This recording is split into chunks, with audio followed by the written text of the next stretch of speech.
A tragic chapter in American history.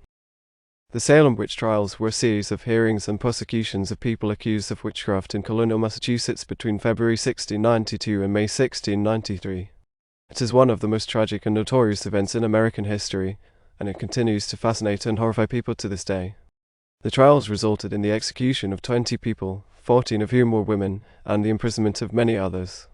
The accused were often subjected to harsh interrogations, and many were forced to confess to crimes they did not commit. The trials were fueled by superstition, fear, and religious extremism, and they have left a lasting impact on American culture and society. In this video, we will explore the history of the Salem Witch Trials, the causes and consequences of the trials, and the lessons we can learn from this tragic chapter in American history. The Salem Witch Trials were the result of a complex set of factors that came together to create a perfect storm of fear and hysteria. Some of the key causes of the trials include 1. Puritanism. The Puritans who settled in Massachusetts in the 17th century were a deeply religious and conservative group. They believed in the existence of witches and the devil, and they saw the world as a battleground between good and evil. This worldview created a fertile ground for the belief in witchcraft and the fear of witches. 2. Social tensions. The Salem community was divided into different factions, with conflicts over land, money, and power.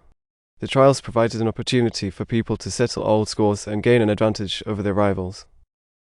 3. Economic hardship. The Salem colony was facing economic difficulties, with crop failures and a decline in trade. The trials provided a distraction from these problems and gave people a sense of purpose and unity. 4. Political instability. The Salem colony was also facing political instability, with a new governor appointed by the British Crown and tensions between the Puritan leaders and the secular authorities.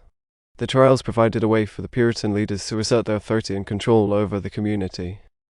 All of these factors contributed to the atmosphere of fear and suspicion that led to the Salem Witch Trials. In the next segment, we will explore how the trials began and how they escalated into a full-blown witch hunt. The Salem Witch Trials began in February 1692, when a group of young girls in Salem village began to exhibit strange behavior. They screamed, convulsed, and claimed to be possessed by the devil. The girls accused several women in the village of witchcraft, including Tituba, a slave from Barbados who had been brought to Salem by one of the village's ministers. The accusations sparked an investigation by the local authorities, who interrogated the accused and the accusers. The accused were often subjected to harsh questioning and physical torture, and many of them eventually confessed to being witches. The trials quickly spread to other parts of Massachusetts, and more people were accused and arrested.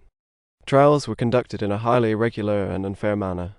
The accused were often denied legal representation, and the burden of proof was on the accused to prove their innocence.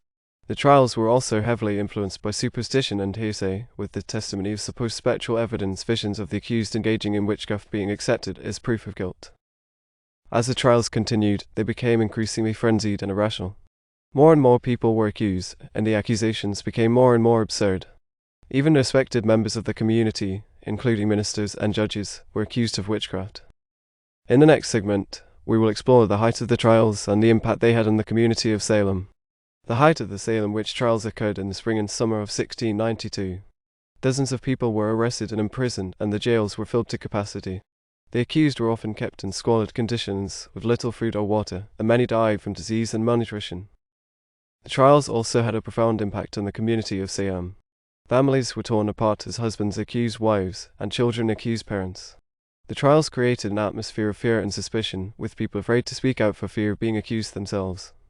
The trials also had a devastating impact on the accused and their families. Those who were found guilty were often executed by hanging, and their bodies were left to rot in public view as a warning to others. The families of the accused were often shunned and ostracized by the community, and many were forced to flee Salem to escape persecution. The trials finally came to an end in May 1693, when the governor of Massachusetts intervened and put an end to the proceedings. By that time, 20 people had been executed, and many more had been imprisoned and tortured.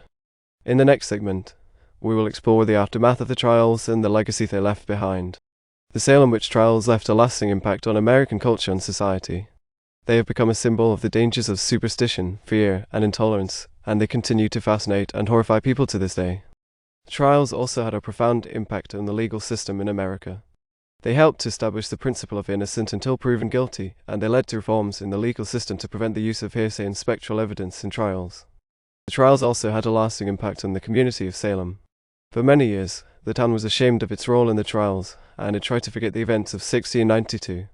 However, in recent years, there has been a renewed interest in the trials, and the town has embraced its history and become a center for the study of witchcraft and the occult. The Salem Witch Trials are a tragic chapter in American history, but they also serve as a reminder of the dangers of intolerance and extremism. They remind us of the importance of justice, fairness, and compassion, and they inspire us to work towards a better, more tolerant society.